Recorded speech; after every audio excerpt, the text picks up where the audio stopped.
I didn't choose artistic swimming, it chose me. I grew up with it.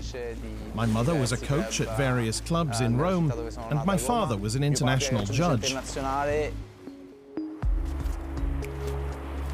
Giorgio Minisini is at the top of his sport, a discipline in which men were excluded from international competition until 2015.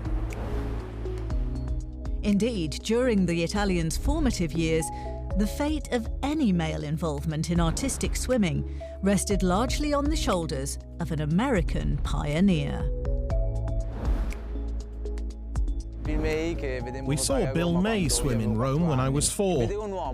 Seeing this man doing it differently from women, but still doing it well, was inspirational.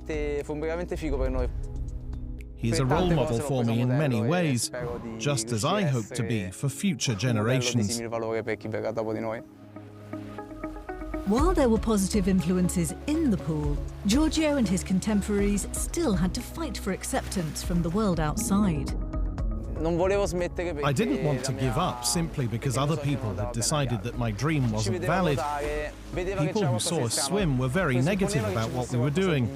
I received a lot of abuse about my sexuality. When you do something that is predominantly performed by women, people assume that you're gay. It was a double misconception because the assumption is that, if it is true, it's also a bad thing. Giorgio has won multiple honours at world and European level in the solo and duet disciplines. But for a long time, his ambition of performing on the sport's greatest stage remained out of reach. I couldn't make the change on my own. It took a big team effort to do it, with a big push from our federation. And it's thanks to the efforts of everybody that guys who take up this sport now can aim to participate at the Olympic Games, with no doubt in their minds that they can get there.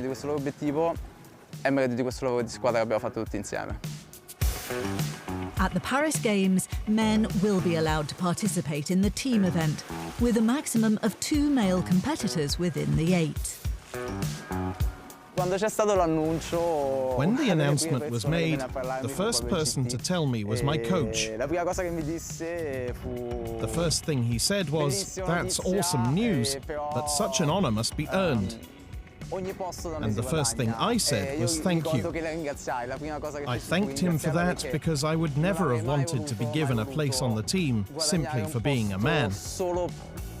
I would never want to compete at the Olympics unless it was deserved. To drive yet more change in his sport, Giorgio regularly performs alongside Arianna Sacripante in gala exhibitions.